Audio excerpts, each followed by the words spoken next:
Hello dear students, welcome back to the YouTube channel. आज के इस वीडियो में हम international relations part second cover करेंगे एमसीक्यू टाइप क्वेश्चंस के। जैसे कि प्रीवियस वीडियो में हमने BG fourth semester political science international relations part first cover किया था एमसीक्यूज का। तो आज हम पार्ट सेकंड देखेंगे। इसमें हम कुछ एमसीक्यूज डिस्कस करेंगे, अच्छी तरह से पढ़ेंगे, एनालिसिस करेंगे क्वेश्चंस का। तो उसके बाद जो है आपके क्वेश्चंस जो है वो अच्छी तरह से आप अंडरस्टैंड कर पाओगे और एग्जाम में इजीली सॉल्व कर पाओगे। तो वीडियो को लास्ट तक जरूर देखिएगा। वीडियो को स्टार्ट करने से पहले अगर आप इस चैनल पर नए हो तो इस चैनल को सब्सक्राइब कीजिए, वीडियो को ज़्यादा से ज़्यादा लाइक और शेयर कीजिए। तो चलिए हम स्टार्ट करते हैं without wasting of time.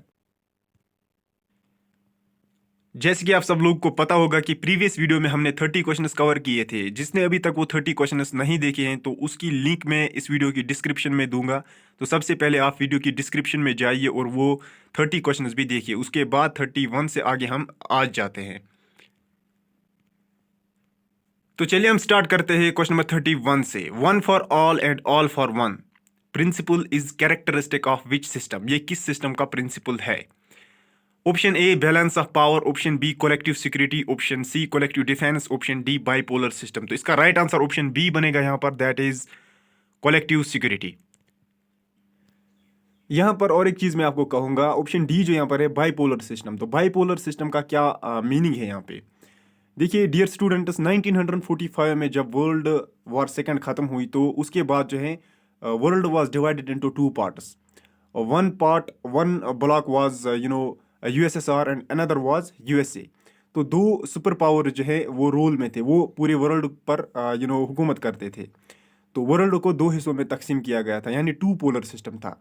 Bipolar, bi means two polar system, जहाँ पे दो स्टेटस वर्ल्ड में राज करते हैं, वर्ल्ड में अपनी हुकूमत चलाते हैं, तो उसको हम कहेंगे बाईपोलर सिस्टम। तो बाईपोलर सिस्टम आपको 1945 से लेकर 1991 तक देखने को मिलेगा। क्योंकि उसके बाद जब 1991 में यूएसएसआर जो है वो डिसइंटीग्रेट हुआ है, उसके बाद जो है यूनिपोलर वर्ल्ड रहा है। यूनिपोलर इन द सेंस जहाँ पर सिर्फ एक ही power block you know world पे फंक्शन कर रहा है। तो उसको हम अगर रिसेंटली देखेंगे तो यूनाइटेड स्टेट्स ऑफ अमेरिका है। तो ये यहाँ पर आपका एक्स्ट्रा पॉइंट बन सकता है। तो ऑप्शन ए जो यहाँ पर है वो है balance of power. Balance of power का क्या रोल है इंटरनेशनल रिलेशंस में? देखिए क्या होता है कि मान लो कि दुनिया में अभी अगर हम यूएनओ की बात करेंगे, वहाँ पर 193 मेंबर्स हैं, मेंबर कंट्रीज हैं। तो उनमें से हर एक कंट्री ऐसी नहीं है जो वीटो पावर रखती है। उनमें से सिर्फ 5 कंट्रीज ऐसी हैं जिनके पास वीटो पावर है। कहने का मकसद ये है कि जो पुअर कंट्रीज होती हैं, डेवलप्ड कंट्रीज होती है, डेवलपिंग कंट्रीज होती हैं, उनको क्या है कि उनको जो वीटो पावर्स है उनसे बचने के लिए क्या करना होता है कि उनको बैलेंस ऑफ पावर रखना पड़ता है। फॉर एग्जांपल, अगर हम यहाँ पर ग्राउंड लेवल की एग्जांपल देंगे तो इंडिया और पाकिस्तान की अगर हम बात करेंगे तो दोनों जो है इक्वल है पावर में। अगर ऐसा होता कि पाकिस्तान के पास जो है न्यूक्लियर वेपन्स कम होती है, इंडिया के पास जो है न्यूक्लियर वेपन्स ज़्यादा होते हैं, तो इंडिया जो है वो भारी पड़ सकता था किस पर? पाकिस्तान पर। तो इंटरनेशनल रिलेशंस में क्या होता है, इंटरनेशनल सोसाइटी में इसमें खुद की सिक्योरिटी खुद ही देखनी पड़ती है। फॉर एग्जांपल, इंडिया के पास अगर 100 वेपन्स हैं तो पाकिस्तान के पास भी 100 वेपन्स रखने की सलाहियत होनी चाहिए। अगर ना हो तो वो अपनी जो सिक्योरिटी है खो देती है वहाँ पर। इसीलिए क्या है कि उसे बैलेंस रखना है पावर में, ताकि क्या है कि उस पर जो है न्यूबॉर्न कंट्री जो है वो उस पर हुकूमत नहीं चला सके। तो यहाँ पर इसको हम कहेंगे बैलेंस ऑफ पावर। तो ये आपका यहाँ पर एक्स्ट्रा पॉइंट बन सकता है। तो अब हम देखेंगे question number 32। CTBT was signed in.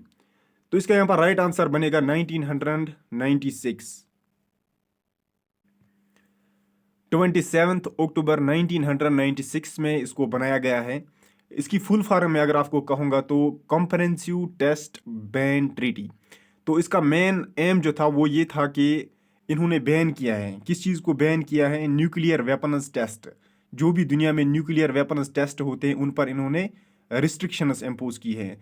तो इसी पर्पज़ के लिए जो है CTBT को बनाया गया है। इसकी फुल फॉर्म भी मैंने आपको बताई है, कॉम्प्रहेंसिव टेस्ट बैन ट्रीटी। तो यहाँ पर एक क्वेश्चन से आपके 3 क्वेश्चंस बने। मैंने आपका इसका पर्पज़ भी कहा था, इसका मेन मकसद क्या है। तो मैंने आपको ये भी कहा है कि यहाँ पर लिखा है 1996, हो सकता है वहाँ पर डेट भी दिया गया हो कब हुआ है, 27 अक्टूबर 1996, और इसकी फुल फॉर्म भी मैंने आपको बताई है। तो चलिए हम नेक्स्ट क्वेश्चन देखते हैं। आप Now the next question, question number 33. Arms control refers to control of weapons of future. This statement is, क्या ये statement सही है या गलत है? तो यहाँ पर अगर मैं कहूँगा तो ये statement जो है ये सही है. ऑप्शन ए जो है इसका राइट आंसर बनेगा. Here arms control का क्या मतलब होता है? Arms control is a form of international security cooperation और we may say security regime. Security regime भी हम इसको कह सकते हैं. तो ये है question number 33. Now the next question, question number 34 जो है यहाँ पर है, ये हम देखेंगे. NPT has not been signed by India because it is. Option A partial, option B absurd, option C absurd, option B discriminatory, option D all the above. Here the right answer is option B, discriminatory. Option B is the right answer for question number 34. इसकी full form अगर हम देखेंगे NPT की, तो ये क्या है कि non proliferation treaty. NPT stands for non proliferation treaty. तो ये आपको यहाँ पर याद रखना चाहिए क्योंकि एक्स्ट्रा पॉइंट ये आपका यहाँ पर बन सकता है, हो सकता है एग्जाम में इसकी फुल फॉर्म पूछी जा सकती है. तो इसका मेन फोकस किस चीज़ पर था? To promote cooperation. To promote cooperation in the peaceful use of nuclear energy. To promote cooperation in the peaceful use of nuclear energy. तो ये इसका मेन फोकस था. तो अब हम नेक्स्ट क्वेश्चन देखेंगे. Now the next question, question number 35. The United Nations officially came into existence on. आपके पास चार ऑप्शन है, यहाँ पर आपने सही ऑप्शन चुनना है. तो ऑप्शन ए जो यहाँ पर है 24 अक्टूबर 1945. Option A is the right answer for question number 35. Option A जो है क्वेश्चन नंबर 35 के लिए राइट है. डियर स्टूडेंट्स, यहाँ पर जो कंसेप्ट यूज किया गया है that is United Nations. United Nations का क्या मतलब होता है और ये क्या है, इसको क्यों बनाया गया है? अगर आपको पता होगा बिफोर सेकंड वर्ल्ड वॉर तो लीग ऑफ नेशन 1920 में बनाई गई थी. लीग ऑफ नेशन ये एक इंटरनेशनल ऑर्गेनाइजेशन थी. इसका मेन मकसद था to promote peace among nations at the international level. But unfortunately जब सेकंड वर्ल्ड वॉर स्टार्ट हुई तो उसकी वजह से इस पर नुकसान हुआ है और ये जो है ब्रेक डाउन होगी. उसके बाद after the end of second world war 1945 में, जैसे मैंने यहाँ बताया आपको 24 अक्टूबर 1945 में और एक इंटरनेशनल ऑर्गेनाइजेशन बनाई गई है जिसको हम कहेंगे यूएनओ.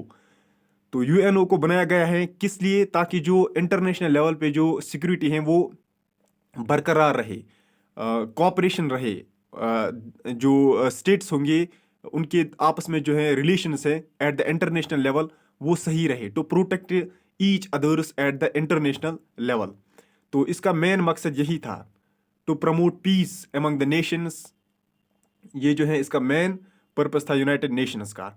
ये आज भी फंक्शन में है. तो इसका अगर हम देखेंगे जनरल जो अभी है सेक्रेटरी जनरल, तो वो है एंटोनियो गुटेरेस. मैं यहाँ पर लिखता हूँ. तो सेक्रेटरी जनरल हो सकता है आपका यहाँ पर एक्स्ट्रा क्वेश्चन बन सकता है. Which among the following is the present secretary general of UNO? तो आपको लिखना है एंटोनियो गुटेरेस. तो एंटोनियो गुटेरेस इसका प्रेजेंट सेक्रेटरी जनरल है. Now the next question, question number 36. The headquarter of United Nations is in New York USA. New York USA जो है यहाँ पर ऑप्शन ए जो है इसका राइट आंसर बनेगा. Now the next question, question number 37. Which of the following is not the principal organ of UNO? अगर आपको पता होगा तो प्रिंसिपल ऑर्गन्स जहां तक मैं कहूंगा आपको, there are 6 principal organs. How many 6 principal organs of United Nations? मैं आपको बताता हूं क्या क्या है. तो पहला है जनरल असेंबली. जनरल असेंबली में अगर हम देखेंगे 193 प्रेजेंट मेंबर्स है. कितने हैं? 193 members are there in general assembly. इसमें क्या है? जनरल असेंबली में 193 मेंबर स्टेट्स है. हो सकता है ऐसा भी क्वेश्चन बन सकता है आपके एग्जाम में, how many members are there in general assembly. तो 193 प्रेजेंटली हैं. तो सेकंड जो है, second principal organ of United Nations of organisation security council. तो सिक्योरिटी काउंसिल में 15 मेंबर्स है. कितने मेंबर्स हैं? 15 मेंबर्स है. ऑप्शन बी की मैं यहाँ पर बात कर रहा हूँ. इसमें 15 members. How many members are there in security council? 15 members. इसमें 5 मेंबर्स जो होते हैं वो होते हैं परमानेंट और 10 मेंबर्स जो होते हैं वो होते हैं नॉन परमानेंट. क्या होते हैं? Non permanent. ये आप यहाँ पर याद रखिएगा. और जो ये नॉन परमानेंट मेंबर्स होते हैं इनको जो है यूनाइटेड नेशंस ऑफ ऑर्गेनाइजेशंस हर 2 साल के बाद चेंज करती हैं, हर 2 साल के बाद इनको चुना जाता है। लेकिन जो ये 5 परमानेंट मेंबर्स है ये हमेशा के लिए, जब तक यूएनओ है तब तक यूएनओ में ये परमानेंटली रोल अदा करेंगे। तो परमानेंट मेंबर्स में कौन कौन आता है ये यहाँ पर जानना ज़रूरी है। सबसे पहले मैं कहूँगा यूएसए इसमें आता है, इसमें आता है चाइना आता है, फ्रांस आता है। यूएसए, चाइना, फ्रांस, रशिया और इंग्लैंड, ये 5 मेंबर जो हैं ये परमानेंट मेंबर्स हैं यूनाइटेड नेशंस सिक्योरिटी काउंसिल के। और तीसरा ऑर्गन जो है, प्रिंसिपल ऑर्गन, वो है इकोनॉमिक एंड सोशल काउंसिल। और फोर्थ जो है उसको हम कहेंगे trusteeship council. And the fifth is the secretariat. And the sixth is ICJ, international court of justice. ये आप यहाँ पर याद रखिएगा, काफ़ी इंटरेस्टिंग क्वेश्चन था ये, तो इनको आप याद रखिएगा। एक क्वेश्चन से दूसरा क्वेश्चन भी बन सकता है, इसीलिए यही मकसद होता है एमसीक्यूज का एनालिसिस करना। इससे क्या है, एक क्वेश्चन से दूसरा क्वेश्चन आपको बन सकता है आपके एग्जाम में। Now the next question, question number 38. India is not the permanent member of General Assembly, Security Council, SARC, NAM. SARC का भी है, NAM का भी है और जनरल असेंबली का भी है। लेकिन सिक्योरिटी काउंसिल में जो है परमानेंट मेंबर सिर्फ 5 होते हैं, इनमें से जो है इंडिया नहीं आता है। तो ऑप्शन बी यहाँ पर राइट आंसर बनेगा इस क्वेश्चन के लिए। Question number 39, which of the following is not the element of power. Power का एलिमेंट इनमें से कौन नहीं है। हम पहले ऑप्शन देखेंगे। Option A geography, option B population, option D national moral, option D violence. तो ऑप्शन डी यहाँ पर राइट आंसर बनेगा क्वेश्चन नंबर 39 के लिए। Now the next question, which of the following is not a feature of name. Non अलाइनेड movement. Option A opposition to cold war, option B peaceful coexistence, option C independent foreign policy, option D arms race. तो option D यहाँ पर right answer बनेगा question number 30, question number 40 के लिए। Now the next question, India signed Panchsheel with which country. USA, USSR, Japan, China. 1945 में, 1954 में, sorry 1954 में India ने पंचशील का एग्रीमेंट चाइना से साइन किया है। तो ये इसमें 5 प्रिंसिपल्स थे। तो वो 5 प्रिंसिपल्स क्या हैं वो भी मैं आपको दिखाता हूँ। यहाँ पर मैं आपके साथ एक स्क्रीन जो है शेयर करूँगा।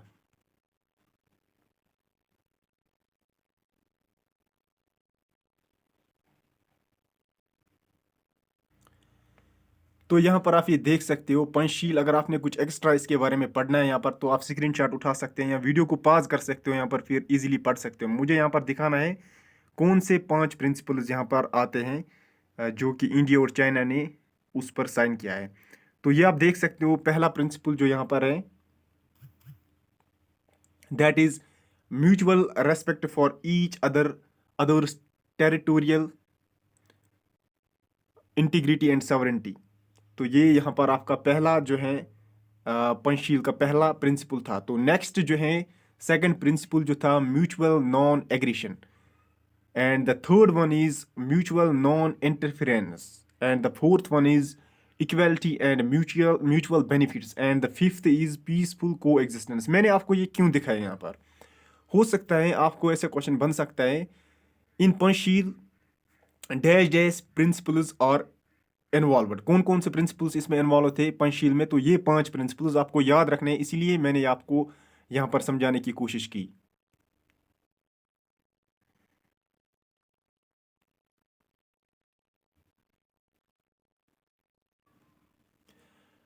Now the 42nd question, question number 42, in which year first summit of name was held. 1961। जी हाँ, 1961 is the right answer for question number 42।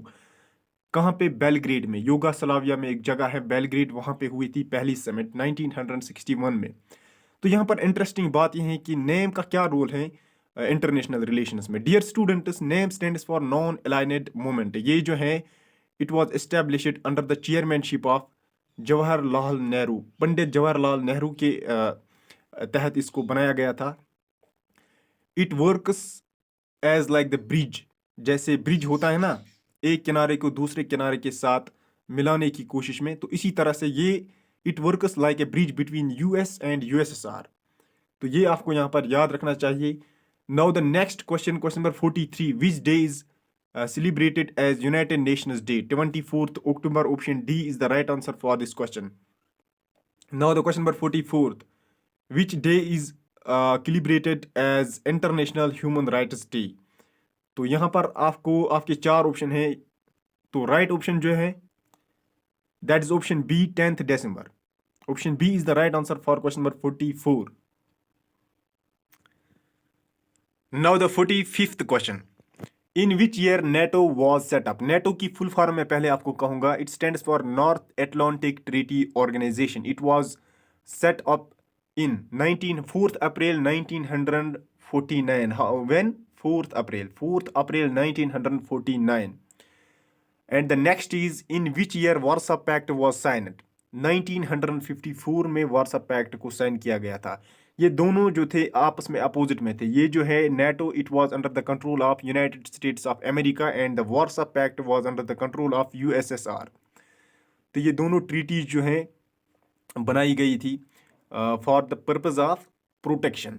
NATO was in favour of USA, United States of America, and the Warsaw Pact was in favor of USSR. तो ये यहाँ पर आपको extra points बन सकते हैं। Now the next question, how many members are in SAARC? SAARC stands for South Asian Association for Regional Cooperation. South Asian Association for Regional Cooperation, मैंने आपको इसकी फुल फॉर्म बताई है, South Asian Association for Regional Cooperation. तो इसमें जो है 8 members हैं। कौन कौन से मेंबर्स हैं ये आप इस स्क्रीन पर मैं आपके साथ एक स्लाइड शेयर करूंगा, तो उसको देखकर आपको अच्छी तरह से आपके जहन में जो है एक इमेज बन पाएगी, तो आप कभी भूल नहीं पाओगे कौन कौन से मेंबर्स थे। तो चलिए हम देखते हैं। तो ये यहाँ पर मेंबर कंट्रीज ऑफ सार्क हैं। सार्क जो है South Asian Association for Regional Cooperation, तो ये यहाँ पर है। तो यहाँ पर अफगानिस्तान दिखा रहा है, अफगानिस्तान का फ्लैग भी है, ये आप याद रखिएगा। बांग्लादेश है इसका मेंबर, भूटान है, इंडिया है, मालदीव्स है, नेपाल है, इसी तरह से पाकिस्तान, श्रीलंका। तो सार्क जो है 1985 में बनाई गई है। कब? 1985, बांग्लादेश, ढाका जो है बांग्लादेश की कैपिटल है। तो वहाँ पर पहली समिट जो है सार्क की हुई है। ये आप खुद देख लीजिएगा यहाँ पर। तो 1985 में सार्क को बनाया गया है। ढाका में पहली समिट हुई थी इसकी। तब जो है 7 मेंबर्स थे। कितने मेंबर्स? 7। लेकिन 2007 की अगर हम बात करेंगे, 2007 में सार्क का और एक मेंबर ऐड हो गया जिसको हम कहते हैं अफगानिस्तान। अफगानिस्तान ने कब किया ज्वाइन सार्क को? 2007 में। 2007 से पहले इसमें सिर्फ 7 मेंबर्स हैं। अब जो हैं 8 मेंबर्स इसके प्रेजेंट की अगर हम बात करेंगे, तो प्रेजेंट में इसके 8 मेंबर्स हैं। कौन कौन से हैं वो आपकी स्क्रीन पर यहाँ पर है, आप स्क्रीनशॉट उठा सकते हो, कॉपी पे लिख सकते हो। Now the question number 48, at which place the first summit of SAARC held? मैंने पहले ही बताया आपको 1985 में ढाका में पहली समिट हुई। तो वहीं पे ऑप्शन ए जो यहाँ पर है इसका राइट आंसर बनेगा फॉर क्वेश्चन नंबर 48 के लिए। Now the next question number 49. At which place the first summit of NAM, Non-Aligned Movement held? Belgrade, Delhi, China, Pakistan. तो इसका राइट आंसर ऑप्शन ए बनेगा यहाँ पर, बेलग्रेड। मैंने पहले ही बताया 1961 में युगोस्लाविया में एक जगह है बेलग्रेड, तो वहाँ पर पहली समिट हुई है NAM की। Now the next question, what is total number of members today in NAM? Non aligned movement में कितने मेंबर्स है? 121। ऑप्शन सी यहाँ पर राइट आंसर इसका बनेगा।